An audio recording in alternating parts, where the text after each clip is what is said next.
Let's play some hockey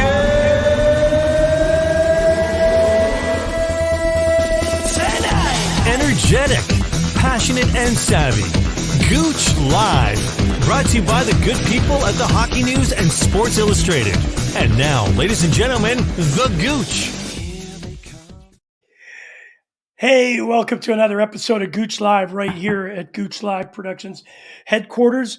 We will be at the bottom line tomorrow. Jordan and I, my producer, will be at the bottom line for Game 5. Yes, Game 5. And I don't think it's the Game 5 that everybody was expecting. Jordan and I will talk about that extensively here at the end to talk about what went wrong, what can be done right. But certainly there's some news that I want to bring out on Friday. Canada versus Germany.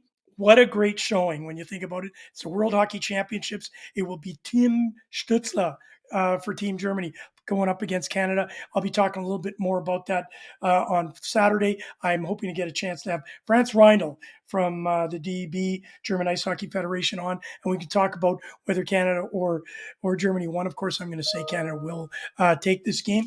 But more importantly, there's lots of news going around today. So we're going to have a quick hit. And you know who's here? It is our guy. It's brought to you by those good people, Hockey News, and of course, bottom line, it's the producer, Jordan LaRoche. Hey, Jordan, Gouche. what's going on? Not too much, but it's a busy few weeks for hockey. I mean, I always kind of forget the World Championships are on around the same time as playoffs. I know. Like, it's unbelievable. Just hit me hard.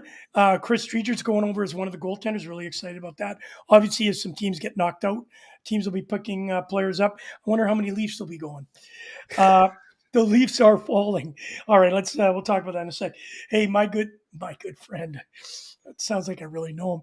I did. The only way I know him is I still got the implant of his elbow on the top of my forehead. Barry Trotz has been released from the Islanders. Surprise to you?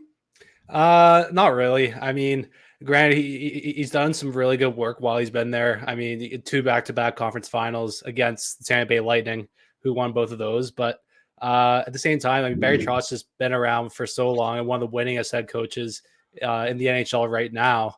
So I don't know. You figure the Islanders needed a new voice, and that's what Lou Lamoriello said in the press conference this morning. I love it when they say a new voice. Get a recording or something like that. Hey, Robert, thanks for joining us. Double awesome. His dinger's dinged. We got to ask him what that means, his dinger dings. Is that his alarm? No, Come on, Robbie, get in it. You know what? Is he regretting leaving Washington? Well, he was kind of pushed out of Washington, but after winning a Stanley Cup, for God's sakes, 2 straight conference finals, as you mentioned. I know people get tired, but he's a heck of a coach. He didn't stop being a good coach. Maybe he didn't change with the times. Maybe it's the players that he was given. Maybe it's Lou Lamoriello just not giving him the type of people that he should have. So I'm wondering, this is a coach that's going to get a job really quickly, and we're going to discuss some of those things. But actually, just quickly on the Islanders, I mean, that roster's changed so much over the last few seasons where, I mean, at the start, the build-up of that team worked in Barry Trotz's, real defensive system. But just over time, with Matt Barzal becoming what I still think is one of the best players in the NHL, you really got to let those guys kind of take over. And I just think the Islanders are better suited with someone who give them a little more freedom to play. Listen, a lot of energy needed to do what they do. Lou Lamoriello is 79 years old. Sometimes it gets tiring too for him. So I'm just concerned a little bit that they're letting somebody that, you got to replace him. Now, who do you replace him with, right? That's always a big decision. However, Darren Drager says some believe Trotz has interest in jumping into management versus coaching. That will be certainly interesting. He has mentioned that before, but as we go through it in a second, we will talk about some of the places. Hey, Sam Trapolino, good morning in Melbourne. I will be there in about 2.5 weeks, so look forward to seeing you there. Well, let's talk about that then. You came up with a list. I know you've been looking at many options. One of them is we'll leave it to last. If you don't know, Barry Trotz is from Winnipeg. If you don't know, he played for the University of Manitoba. If you don't know, he knocked me out in a game, University of Winnipeg versus University of Manitoba. Had my head down and he clocked me. So he's got lots of memories in Winnipeg. So we'll talk about that. But here's one that interests me. You mentioned Montreal. They have not yet signed St. Louis, which is I'm absolutely shocked at that. I Yeah. think he did a very good job. It's still unclear what they're going to do. Nobody has said anything. Why are they waiting? When are they waiting? And is it they're waiting because maybe somebody else shows up? Yeah, I think I'm more. I don't know about Winnipeg, but just with Montreal, I think what we've seen with this team when they left that structure heavy system, and they allowed the players to make more reads, which is what Mario St. Louis preached when he came in. The team really opened up, and you look at guys like Cole Caulfield, who had an incredible year after bringing in Suzuki. Suzuki started looking good.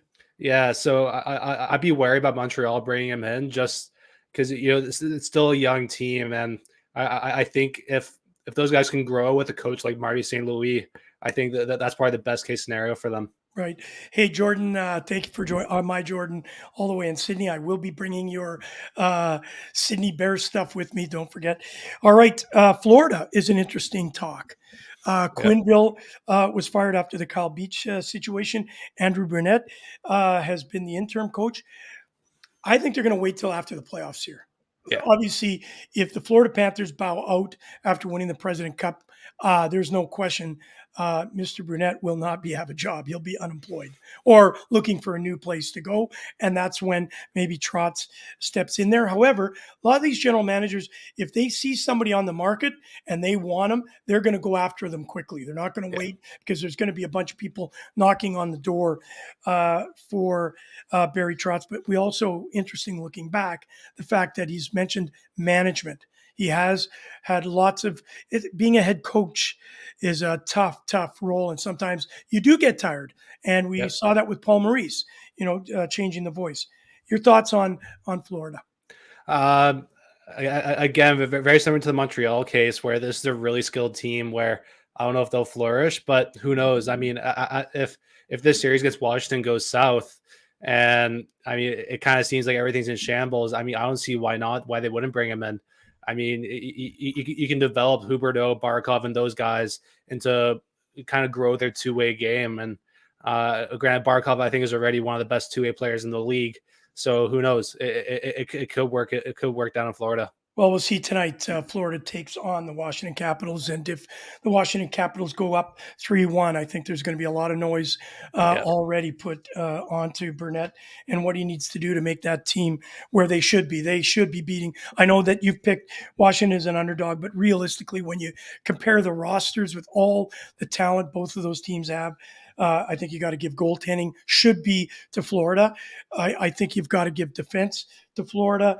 And offensive, let's say we, take Stamkos, who's not have not Stamkos, Huberdeau, and of course you've got Barkov, and you've got Giroux, and then you've got on the other side, Backstrom, and of course Ovechkin.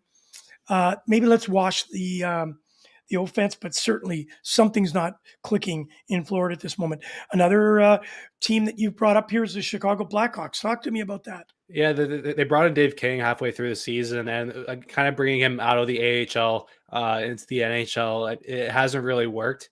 Granted, I think Chicago does have quite a lot of work to do in the offseason, but again, this is still a really talented roster that just couldn't get it done this year. And sometimes bringing in an AHL coach to coach guys like Patrick Kane, Jonathan Toews, Seth Jones, I mean, it's a pretty tall task. So.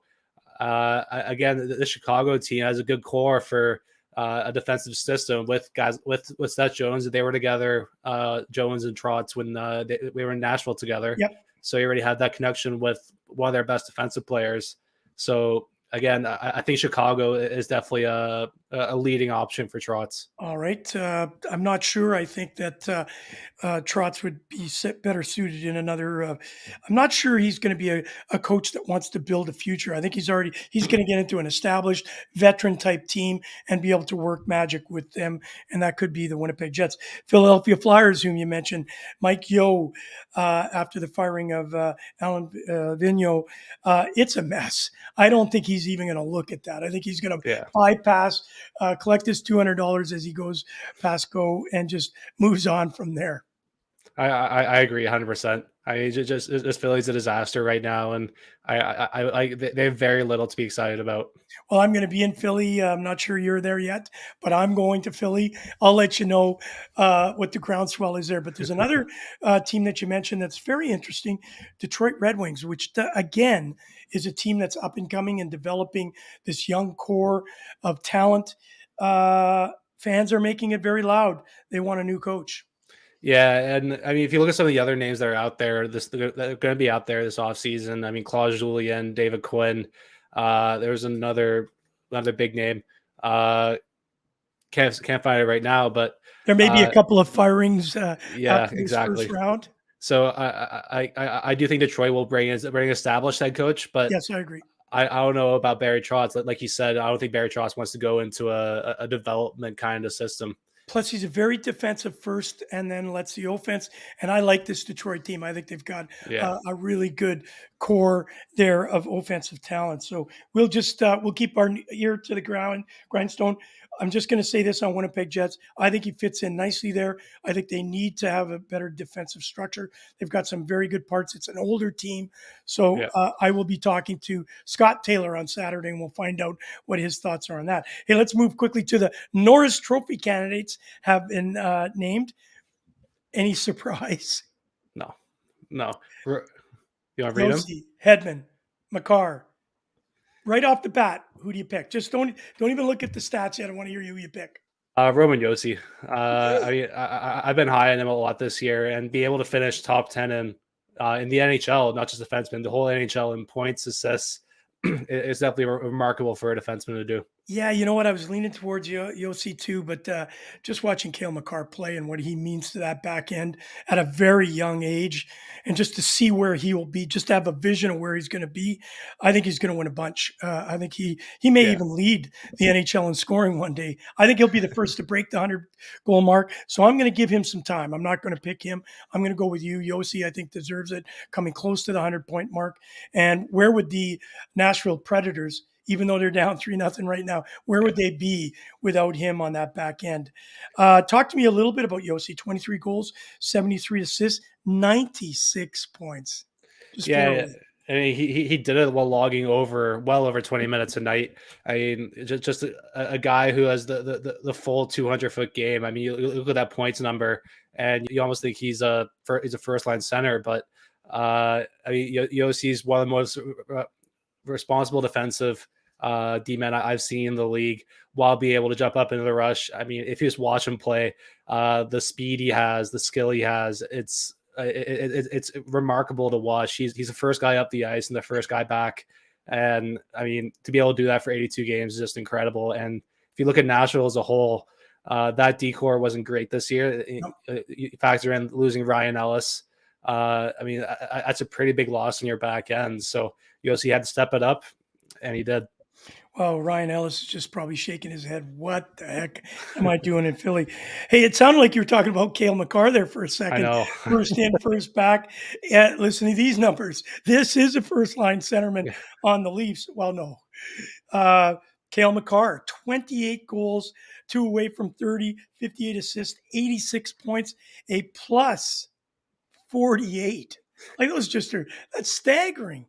Yeah, I mean, to be a plus 48, I mean, a lot of teams aren't even a plus 48. So, I mean, Cale Makar, like, we know about this guy for a while now, but putting up 30 goals as a defenseman as well is definitely remarkable. But, you know, when you watch Josi, he's more that pass first kind of guy. He granted Makar is too, but Makar's going 40 goals. He's definitely likes to shoot the puck a lot more. He'll carry it in a lot more, as opposed to Josi, Hedman, or even Adam Fox too.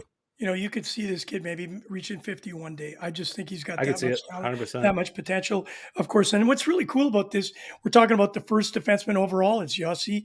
We're talking about Makar, second overall. And then the third one, you always got to take a peek. You got to take a peek at this guy. We saw him in the playoffs, what he's doing for the Tampa Bay Lightning. Hedman is also 20 goals, 65 assists, 85 points, plus 26. So his plus is a little bit higher than obviously Josi, but Josi is playing on a team that is not very offensive compared to obviously Tampa Bay and Colorado. Yeah, and I mean, even Tampa Bay was banged up a lot this year. I mean, I believe Ryan McDonough missed some time. Yep. Sergachev did too, and I mean, Hedman had to step it up when. I mean, for years he's kind of been an unsung hero in Tampa.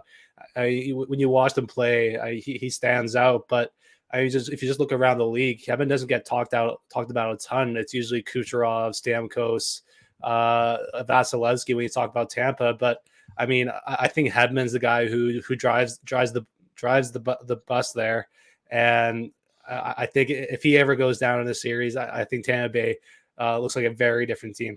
Hey, listen, it's more like a tank. When he Yeah. plays, he's got a lot of chara in him. That long reach, that overpowering dominance that he has. I really like his game, especially for And better with the puck than Oh yeah, Chara as no well. question. Yeah, but don't forget, Chara's like 60. I think he's Yeah. just a couple of years younger than me. Hey, listen, you're listening to Gooch Live right here. I'm at my studio at 15. Sheila, I know you're downtown. There's no baseball game, thank God. Thank But God. tomorrow night, you and I are at the bottom line. It will be cuckoo, and we're really excited about it. So come on down and see us. Obviously, it'll be Gooch Live, the pregame show, Toronto versus the Tampa Bay Lightning. It will be game 5, as I mentioned. Let's talk about game 4. Wow, it's not what the average Leaf fan wanted to see. A lot of people were talking, including our young interns who are blue and white all over the place. All they could talk about is this is their year. They're going to show dominance. They're going to, and you and I talked about it. Anytime that Tampa Bay is put down, they're 2-time Stanley Cup winners and champions because they know how to play in the playoffs. They know the ups and downs and the ebb and flows. It was not pretty. If you're a Leafs fan, I'd be concerned of a couple of areas. Got beat, of course, 7-3. Nylander finally contributed with 2 goals, which everybody was expecting. But then Matthews and Marner just didn't seem to step it up. Tavares looks lost out there, as you mentioned. And somebody said, you said it's Andrew Berkshire, said it's empty calories. Yeah, well, John Tavares is as an empty calorie second line center. I mean, you can get you look at Philip Forsberg, who granted he signed his deal pretty young, but still a $6 million player, getting the same amount of points as John Tavares at half the price. So you can get that production out of a lot of people, and you have to. I hate to bring it up, but you keep thinking back to the Nazem Kadri trade. Oh my God. I mean, I think he would look pretty good on his Leafs second line right now. What's Lucky getting you? Seriously. Is he getting you Nazem Kadri, Toronto Maple Leaf signed jersey or something? I wish, but no, I mean, John Tavares, granted, he's done a lot in the regular season and he has been good for the Leafs, but that's a lot of money to be tied up on your second line center where you can get that value in wingers and in depth defensemen. You get that and so much more. Just by making a few moves, and I think the Leafs have kind of locked themselves with Tavares by signing him so much money. Hey guys, thank you so much for joining us, of course, and making comments. We really enjoy being a part of your day, taking time out to be with Gooch Live, brought to you by the good people, Hockey News, and of course, Bottom Line, and Buzz TV. Hey, listen, I was looking at the score sheet. Steven Stamkos scores his first goal of the playoffs, and then it got really silly when you think about it. It was all secondary scoring for the Tampa Bay Lightning. Bellemare, Pat Maroon, he's one of those guys you love to hate. Ross Colton, who was the star of the game for them, scored 2. And then, of course, another guy you love to hate who scored his second goal, of course, is Corey Perry, and then Andre Palat. So it is a little bit questionable when Jake Muzzin is one of your top scorers on your team. Yeah, and we said it before the series as we were going in, the Leafs top 6 was going to have to beat out Tampa Bay's, and I mean right now it's pretty even, but I think whoever can get the edge will definitely have a leg up in the series. But I don't know, it's just the Leafs just Matthews looked awful. Marner was invisible. Nylander was the only guy who could really find space out there, which we didn't expect. Yeah, no, let's be honest. At all. Hey, listen, Chuck's coming on. He loves those Toronto Maple Leafs, almost like my buddy Pat Soden. Go Bolts, goal. Put the Leafs back into their misery. They're used to it. It's called Stockholm syndrome or trauma bounding. Thanks, Chuck, for your input. Hey, listen, that's coming from a Philadelphia Flyer fan. So we're dumping on them earlier. So okay. Hey, listen, I want to ask a question here. I don't know if you noticed they were talking about it all over the news today. I think it was the O Dog saying JT, the captain, took a pretty good pop in the head. I think it was from the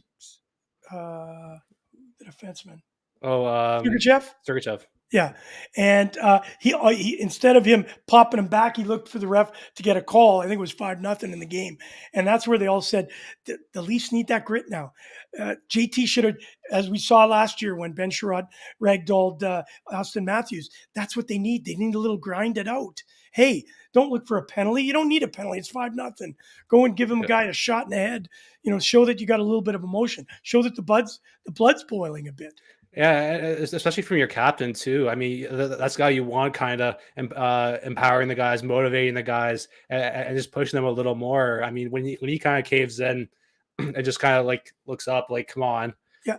That's definitely sending the wrong message to your team, to the bench. Yeah. And just, I mean, like we were talking about before the show as well, like just the team optics just don't look good for the Leafs right now. Yeah, and you played on many teams where you've got leaders, and there's guys like I was soft. I'll be the first. I didn't like the corners much, but when somebody hit me, I would defend myself, and then I knew because I had a big guy behind me that if I was getting in trouble, he'd jump in and take care of it.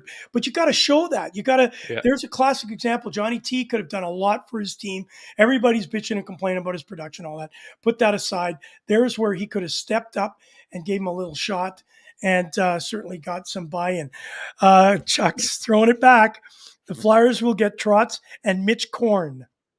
A really great goaltending coach, Mitch Korn. Okay. Worked with Pekka Rinne for dozens of for most of his career. So I mean, I think that'd be a good Mitch Korn would be a great pickup for Philly, and they kind of come as a tandem too. And maybe he'll teach Hart how to be a goaltender. Hey, listen, when he said that, Mitch Korn, I saw that comment earlier today. I was thinking it was a bushel of corn. All right, here, last thing we want to talk about. I know we got to get going. We're really excited about tomorrow, obviously going down to the bottom line. What a great opportunity. We're going to have some fun tomorrow night, buddy. It's going to be a fantastic show. Kendra Fisher will be joining us. She'll also be joining us in Philadelphia. You may be at home office down at the bottom line where it's going to be absolutely crazy, and we'll be down in Philadelphia where there's no hockey going on other than the Johnson & Johnson event that we're going to. Here's the final thing I want to ask you. Is Keith being outcoached? And I'm going to ask you this question because last night that circus act was a very bad, in my opinion, and several others. I know you may differ, but the optics of, him taking Jack Campbell out, number one, right move. I think, for Campbell, his confidence, you know what? It's not his night, certainly not the Leafs night. Why overwhelm him? Let's say they put 5 or 6 more behind him. Then all of a sudden, now he's starting to think. You pull him out, you throw in Shalgren, and then all of a sudden it looked like a little bit of negotiation at the bench. And it looked more like he was talking to a pitcher so nobody would get the signals or whatever. The optics were bad. I want to hear from you if you felt the same. I agree with you. I think pulling him was definitely the right move. But, I mean, talking him on the bench, that could do wonders for a goalie's mental. I mean, when you get pulled, it's like yes, you're down a lot. Yes, the team isn't playing great in front of you, but I think goalies tend to wear that on their shoulders. And I think with Mike Keith going over there, just kind of reassures Campbell. No. I think did you see what happened? I did not know. Okay, so I apologize.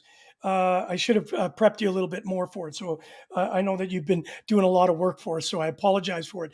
If you saw it, I think you'd have an opportunity maybe to change your opinion. What happened was, what I saw, Campbell skated to the bench, and he was still on the ice, and they were having literally a one-on-one conversation, and Keith had his hand over his mouth, talked to him. I agree with you 100%. Campbell sits on the bench. Keith goes down, says, "Hey, bud, not our night. We apologize. We need you to get rested." Hey, he didn't have his A game, nor did he have his D game, but none of the Leafs did. So put Holmgren in, get him a little bit of a rest, give him an opportunity to kind of recollect his thoughts. Forget, you can't do anything about it. It's 5 goals. It's over. Don't think about it anymore. But now with that one-on-one conversation, everybody's watching this around the world thinking, hang on a sec here. He's negotiating with the coach to stay in. This is the NHL. No, Yeah. you sit your bum on the bench. I'll come over to you. I'll talk to you. Let's get this game started and get you ready for tomorrow night, which is arguably, I would say, we've said it before. This isn't even a statement game. This game tomorrow night is the Leafs' future, in my opinion. And why I say that is there's going to be question marks. If they bow down now, let's say they lose in 6. I think I predicted that. They lose in 6. What happens to the whole management team? What happens to the coaching staff? What happens to the psyche of the fans? It's going to be ugly because they were up 2-1. They were soundly in a position to take 3-1 lead. Now they're in a situation where they need to win tomorrow night, especially at home. If they lose tomorrow night, I think it's going to be really tough for them to win in Tampa. Love to hear your thoughts on that one.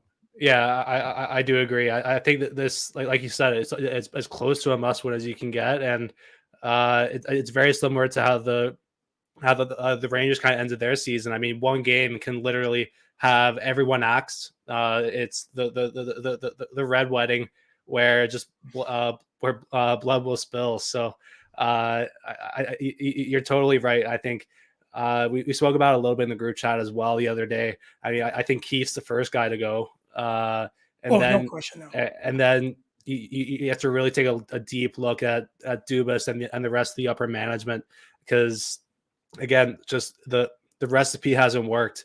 But putting all these money these top 6 guys just hasn't worked for the Leafs. And if you look at some of the other best teams in the league, they really have a strong bottom 6, and that's what's gonna, I think, lead Tampa to winning the series. See how much I flip-flopped from yesterday. No, but that's okay. But Jordan, I want to ask you this: you're talking about the bottom 6.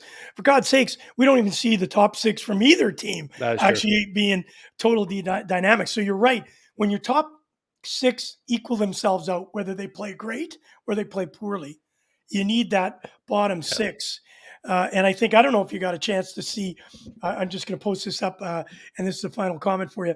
Got to say that because I read Kendra Fisher's post, she's awesome. Yes, a Leafs fan, but with how awesome her post was, she is forgiven. I had a chance to talk to her because we're having her on the show tomorrow. It won't be spoiler alert, but you got to listen to her. She is bleeping peed. And she'll bring her excitement tomorrow to you and I. Get the beep button ready because I think she's going to be beeping all over the place. I'll just tell you this: she was so excited to sit down and watch the Leafs game, and she almost broke her TV. Let's leave it at that. All right, your thoughts for tomorrow? What do they have to do? Let's talk about Campbell. Okay. Vasilevsky certainly showed that he's got moxie. All right. Campbell looked great in game 1. Game 2, a little bit off. Game 3, we know where that was. And game 4, it was not his. Listen, we've talked about it before. That was a great opportunity for him to grab this team and be the leader. Now what's in his mind? What is he thinking right now? It's a tough one for sure. I mean, like, yes, you have played well in the series, but you've also played pretty poorly. So I think with Campbell, it's just wipe the slate clean. That this is now a best 2 or 3 series. You almost picture this as kind of a set of new games for yourself and for your team. And I think with what Campbell's done a good job of this year, has actually been coming back from losses as well. I mean, yes, we speak about Andrei Vasilevsky a lot with a 14-0 record. I think 15 now. And the ridiculous numbers after a loss. Campbell needs to be that. He needs to see that, be motivated that, you know, he can be as good as Vasilevsky and he can play as good as Vasilevsky. And I think his job and just the jobs of a lot of people in the Leafs organization are counting on the next 2 or 3 games or so. But Jordan, you being a goaltender, of course, Chuck, if you're there, just throw a comment up. You being a goaltender, there's a psyche, the confidence factor. Right now, I think Campbell's shattered a little bit. He's maybe not shattered is the right term, but there's got to be a little bit of self-doubt there. And now you're going up to arguably one of your biggest games. That's 1 or 2 in early. Boy, this is going to be a mess. However, he could make some game-saving saves, and he could be the hero tomorrow night. But there's a lot of pressure weighing on these kids' shoulders. Yeah, and it's I just lost my train of thought there completely. That's all right. Someone's knocking on my door. Okay. Hopefully it's not the bill collectors. But, or maybe it's the Leafs trying to get you in net. No, but I mean, Dave says I don't feel he can play as good as Vazzy can long term, but he doesn't need to be. I mean, it's a 2-game stretch where he just needs to be the better goalie, and I think Campbell has shown at different times this year that he can be that guy. So I think for Campbell, as soon as you show up to the rink tomorrow, you totally forget about last night's game. You get a full mental reset, and you just go out and just play your heart out for the Leafs. Hey, listen, let's wrap it up. Of course, Robert Wine, tomorrow night will be at 6 o'clock. There will not be a Concussed show tomorrow because we're going to be all Leafs Game 5. Concussed will be moved to the weekend. I'll be doing it out of Philadelphia. So I'll be posting that for you. And finally, Craig Campbell, here he is. Even if they get through this series, and I don't think they will, this is an insurmountable ongoing problem through the rest of the run. I think it's going to be unbelievable pressure on this kid. And I'll tell you what, I hope he can play through it. Stats are made to be broken, and those jinxes are meant to be broken. And the ability for this young man to show that he's got the pea and vinegar in him, I think it's time. This is the time that he can do it. And David Stubbs is expecting a donut from Vazzy. Go to drive-through at Tim Hortons Donuts. All right, listen, thank you, Jordan, as usual, the producer. I will see you tomorrow night, 6 p.m. Eastern Standard Time at the Bottom Line. Wayne is there, ready with some chicken wings before the big crowd comes in. So I'm looking forward to that. Thanks, Gouche. And of course, David Stubbs, he's not a young man anymore, Gouche. I'll agree with that. But I think Vazzy's going to have a really, really great game. I think Campbell, all the pressure is on Campbell. I think he's got to be able to step up and play his A game. If he plays his A game, and all of a sudden Mitch Marner and Austin Matthews wake up, oh my God, let's get ready.